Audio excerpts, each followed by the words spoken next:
Salut les amis, aujourd'hui on va se faire une vidéo un peu bateau. On va aller un petit peu sur des notions de base. Je sais que pour certains, voilà, je vais rien vous apprendre. Mais j'avais envie de faire une petite vidéo où on parle des plus gros clichés en fait sur l'autisme. Ça peut être éventuellement une vidéo que vous pouvez envoyer à vos proches si vous en avez marre d'entendre toujours les mêmes clichés revenir, etc.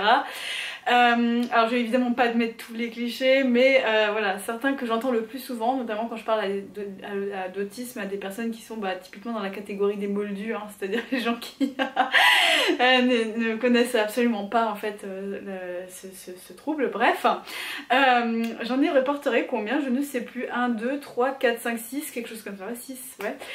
J'ai la liste sous les yeux donc c'est parfait, comme ça j'aurai pas trop de mémoire. Et c'est parti, on va commencer à se lancer dans la vidéo.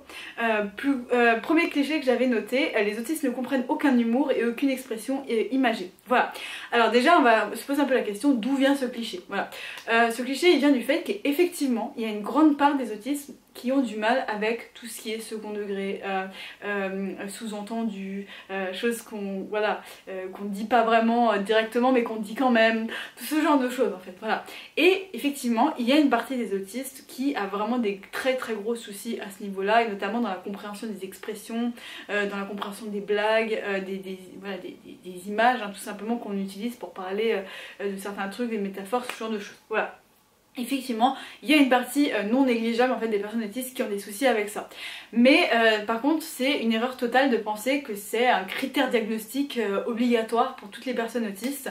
Et d'ailleurs, il suffit de regarder le nombre d'autistes humoristes qui existent. Voilà, il y a notamment, là, je pense directement à Laura Lone, évidemment, qui est un peu une icône en fait pour nous, voilà.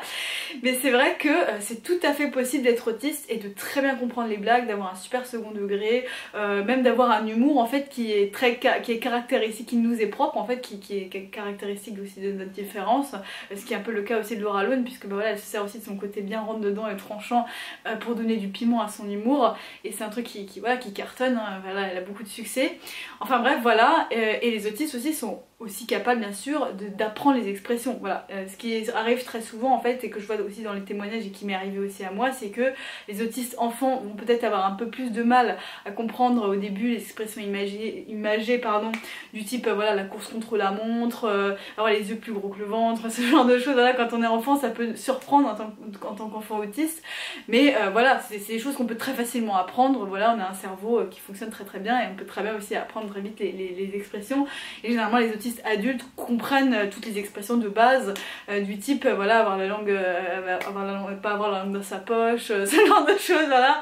Au bout d'un moment, quand on grandit, on les apprend et au final cette difficulté s'estompe un peu plus, voilà.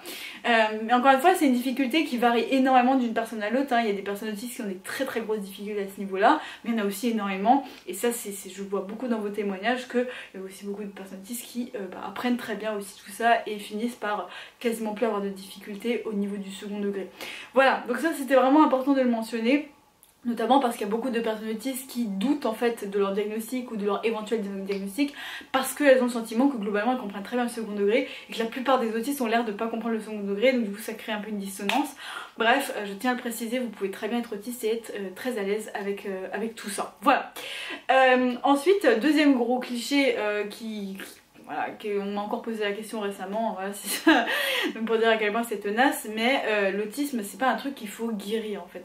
Et à un moment je me baladais à la FNAC et je suis allée par curiosité voir un petit peu le rayon autisme pour voir s'il n'y avait pas des nouveaux bouquins et tout. Et il y avait un livre qui s'appelait Sortir de l'autisme, ou un truc assez violent comme ça, comme si en fait l'autisme c'était une tare qu'il fallait guérir en fait, tout simplement. Alors c'est vrai que l'autisme, on va pas se mentir, c'est pas non plus un cadeau, voilà, c'est pas non plus, voilà, alors ça peut devenir un cadeau si on apprend à vivre avec, si l'entourage est bienveillant, si voilà, ça peut devenir un point fort bien entendu. Mais il faut savoir quand même qu'à la base c'est quand même un trouble et que ça vient avec un lot de difficultés qu'il faut surmonter, ça c'est sûr, on est bien d'accord. Pour autant déjà factuellement ce n'est pas une maladie, ça c'est la première chose. Donc, je dis pas ça par déni, je dis pas ça par déni, je dis ça juste parce que c'est un fait scientifique. L'autisme c'est pas une maladie, c'est un trouble du neurodéveloppement, voilà. Donc c'est en fait une construction neurologique spécifique qui est différente de celle de la norme, qui est celle voilà, de la majorité des gens en fait dans ce monde, voilà, et qui fait que en fait voilà, notre cerveau est tel qu'il est et on ne pourra pas changer ça de notre naissance jusqu'à notre mort. Le seul truc qu'on peut changer c'est évidemment voilà, apprendre des petites techniques pour mieux socialiser, apprendre à mieux gérer ses émotions, tout ça on peut l'apprendre via des thérapies, ce genre de choses, on peut évidemment évoluer.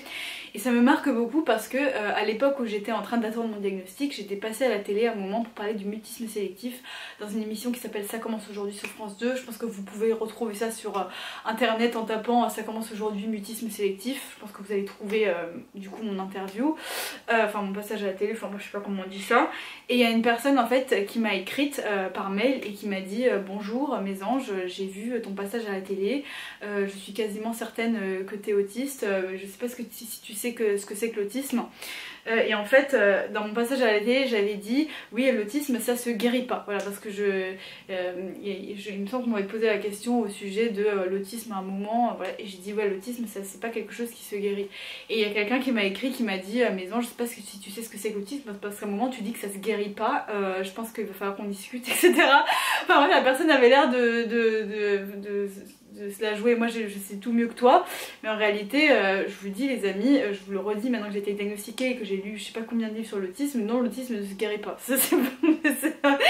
Votre cerveau restera toujours autiste de votre naissance jusqu'à votre mort. Est-ce que j'avais autre chose à dire? Oui, par exemple, on pourrait faire une comparaison.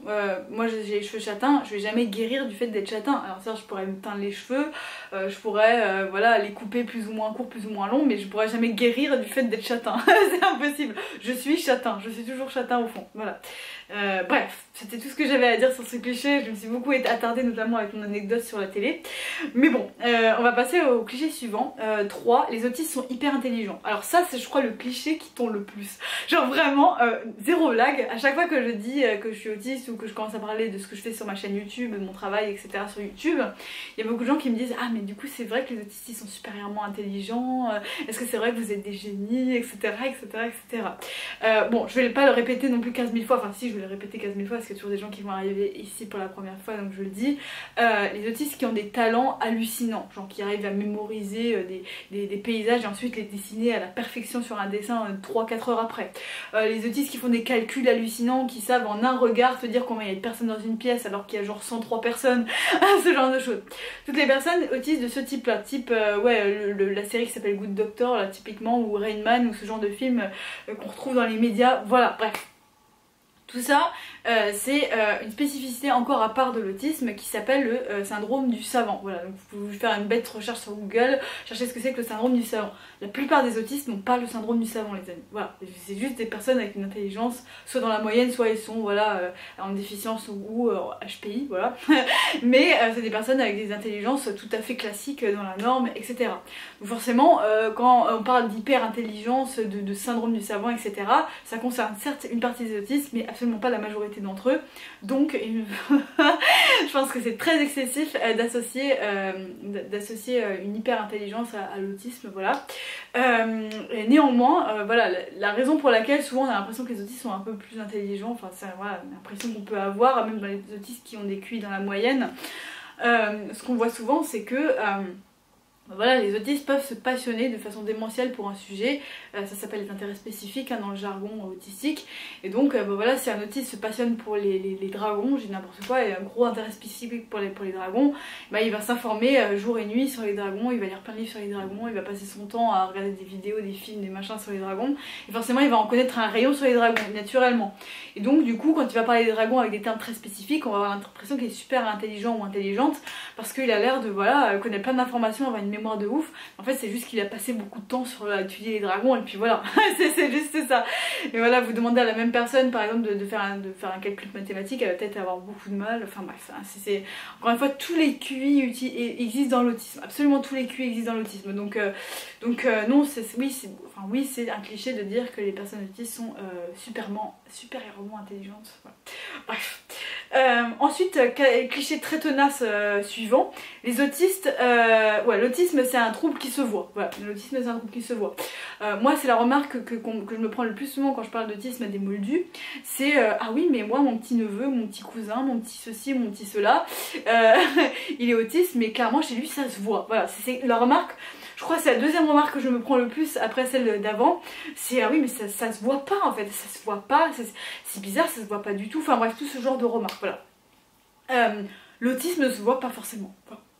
l'autisme ne se voit pas forcément. Et en fait, je me suis pris une claque récemment parce que j'avais le même préjugé sur un autre trouble. Il me semble que c'était le trouble de... c'était la Tourette, le syndrome de Gilles de Tourette, voilà. Et en fait, à un moment, il y a une célébrité qui a fait un peu son coming out, entre guillemets, qui disait qu'elle avait le syndrome de Tourette. Je sais plus comment on l'appelle exactement, c'est syndrome de Gilles de la Tourette, il me semble. Voilà. J'espère que je dis pas de conneries. Et en fait, voilà, moi je connaissais rien sur ce trouble à ce moment-là, et je connaissais que les cas clichés, c'est-à-dire les cas où ça se voit vraiment, c'est très visible, etc. Ou vraiment, parce qu'on nous montre à la télé, hein, tout simplement. Et à un moment, une célébrité avait dit qu'elle avait ce syndrome-là, et ma première réaction c'était bah non, c'est pas possible, normalement ça se verrait, enfin on le saurait en fait si tu l'avais. Et en fait, je me suis rendu compte qu'il y avait des manifestations beaucoup plus discrètes en fait de ce syndrome, et que en fait, ça se voit pas forcément direct comme ça, quoi. C'est pas forcément des clichés. Et en fait, dans l'autisme, c'est pareil. Il y a des autismes qui se voient énormément. Enfin, il y a des personnes autistes dont le trouble est très visible. Il y en a d'autres qui vont parfaitement masquer et toute leur vie, ça passera inaperçu. Il y a même des gens qui vont pas se faire diagnostiquer parce que tellement ils vont bien cacher leurs différences. Donc non, l'autisme ne se voit pas forcément, c'est un énorme cliché de penser ça, et ça fait partie des choses qu'il faut répéter parce que voilà, il y a toujours des gens qui vont pas le savoir. Donc voilà. Ensuite, autre cliché, il existe plusieurs types d'autisme. Ça c'est pareil, on m'a posé la question une fois, on m'a dit du coup mes anges, c'est quoi ton type d'autisme? Parce que pendant très longtemps on a pensé, enfin on a catégorisé les plusieurs types d'autisme, donc l'autisme Asperger, l'autisme Kanner, l'autisme de haut niveau.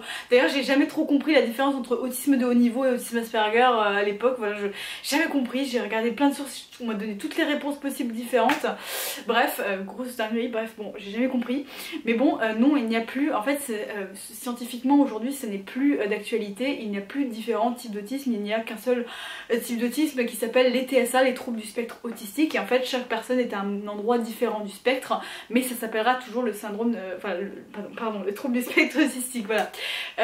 Bon, je vais pas rentrer dans les détails, j'ai déjà fait des vidéos sur le sujet, je me suis déjà beaucoup répétée à ce niveau là, mais il n'y a pas différents types d'autisme, c'est toujours, voilà, c'est toujours l'autisme, c'est juste que chaque personne autiste a manifeste le handicap différemment.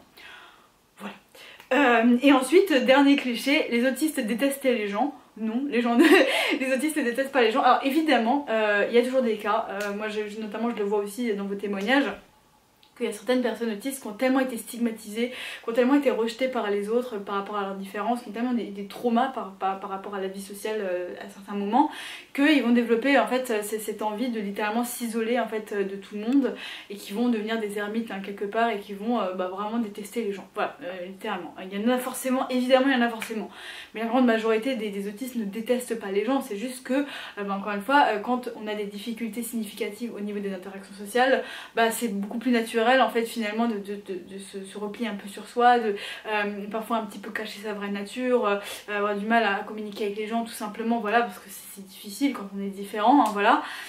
Mais au fond les autistes ne détestent pas les gens à la base, ce qu'ils détestent c'est la difficulté en fait des interactions sociales, c'est avoir du mal à s'intégrer dans les groupes, avoir du mal à se faire des amis, se prendre des rejets, se prendre des regards stigmatisants, enfin bref, c'est ça qu'ils détestent, mais c'est pas les gens en tant que tels. Et voilà, alors on m'a jamais dit ça, on m'a jamais dit mais du coup tu détestes ces gens machin, c'est pas une remarque qu'on m'a faite à moi personnellement, mais il y a beaucoup de gens qui m'en ont parlé du fait qu'il y a ce cliché qui réside dans le fait que voilà, les autistes, vu qu'ils ont plus tendance à se replier sur soi par rapport à leurs difficultés, on va penser qu'ils détestent les gens en fait, voilà. Voilà, donc ça fait aussi partie des clichés qui existent, donc voilà, j'en parle parce que c'est nécessaire, voilà. Et sur ce, c'était tout ce que j'avais à dire dans cette vidéo. Et si t'es nouveau, va regarder dans la description, je le répète pas à chaque fois mais il y a toujours des nouveaux, hein. Allez voir dans la description, il y a peut-être des liens qui t'intéressent, des podcasts, des ressources complémentaires que j'ai créées et qui sont gratuites, voilà. Pour ça, il y a aussi des versions, voilà, mes ateliers sont pas gratuits, hein, je tiens à le préciser si jamais il y a des liens de mes ateliers dans mes descriptions. Bref, mais sur ce, ce sera la fin de la vidéo et on se retrouve très vite pour un nouveau contenu. Salut!